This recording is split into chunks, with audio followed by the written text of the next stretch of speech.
I was very thirsty and I was going to the toilet a lot and I was wetting my bed a few times, which was quite embarrassing. So we went to the clinic and the lady checked my glucose levels and like she was amazed. Like usually normal is 4 to 8 and my sugar was 28 and she couldn't believe it, so she checked again and it was 30.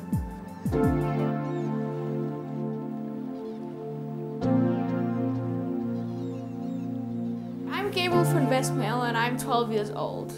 And on the 31st of July 2015, I was diagnosed as a type 1 diabetic.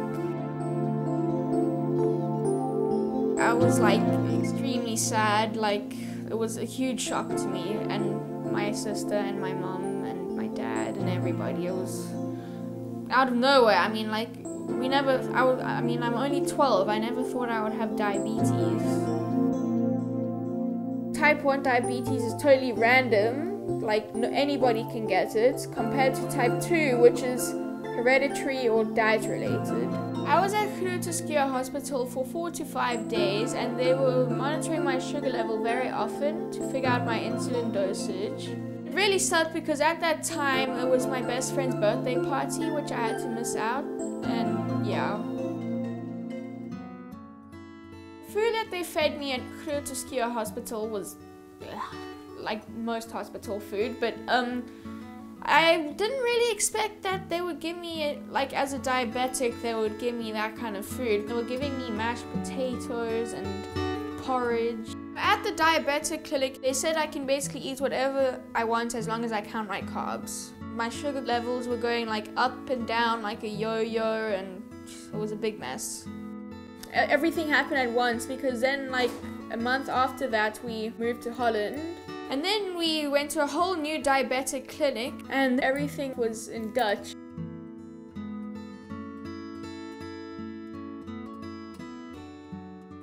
I test my glucose levels on average about 9 times a day, which means I have pricked my fingers 1,242 times since the 1st of August 2015.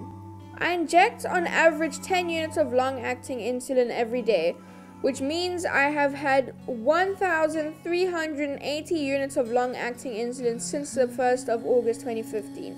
I inject on average 15 units of short-acting insulin per day, which means I've had 2,070 units of short-acting insulin since the 1st of August 2015. And I've only had type 1 diabetes for 5 months. Just before we left for Holland, we found an amazing doctor called Dr. Wellington in Cape Town, South Africa. And like we have Skype sessions with him sometimes over here. And his advice to most patients is rather eat less carbs and then use less insulin. Synthetic insulin isn't the healthiest for you. Like as soon as the insulin kicks in or like as I take it, like I can definitely feel that I'm feeling hungry already. You need insulin because it's going to have to control the glucose, but it actually turns out you don't need too much insulin to control glucose in your body.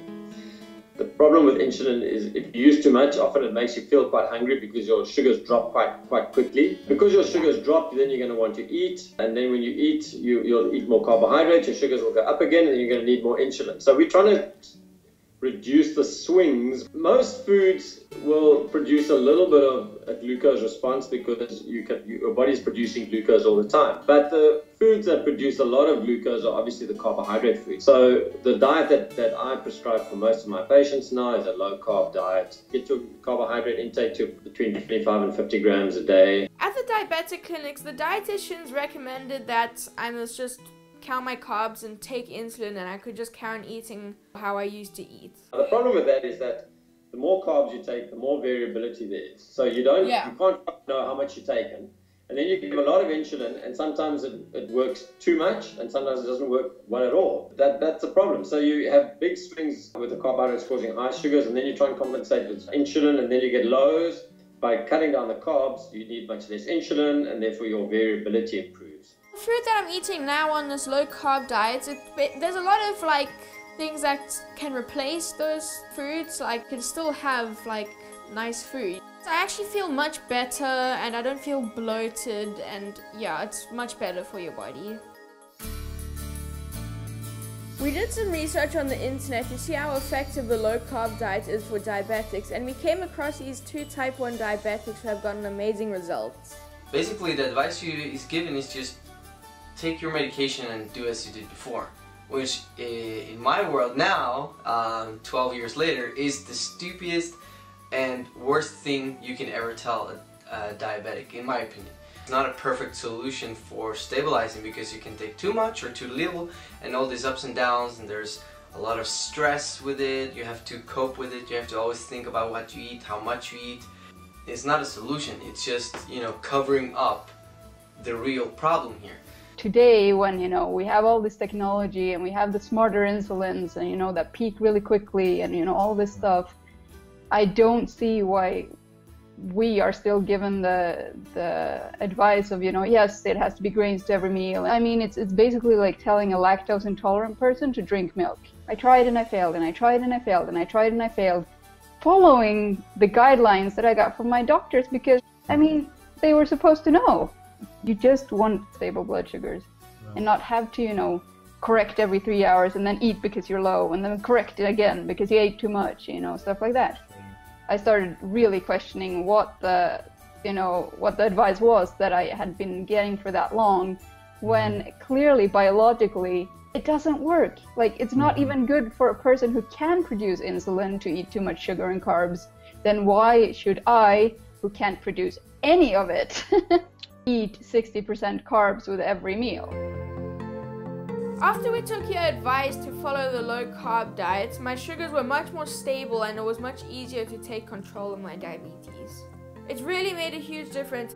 We want you to have a fantastic life and be well controlled, and you know, like Richard Bernstein, who's lived well into his 80s with type 1 diabetes, and he's well, so you can do that. Yeah.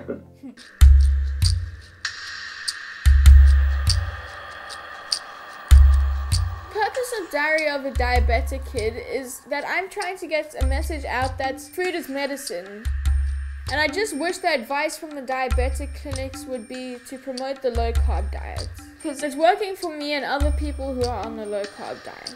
From going from 6 shots a day to now only using long-acting insulin, we need to fuel our bodies with the right kind of food. My total insulin amount that I take every day is 1/3 of my previous basal rate. Maybe if I got like other diabetics who are on the low carb diet who have gotten good results to like come together, and then maybe we can convince the diabetic clinics to change the way they teach us.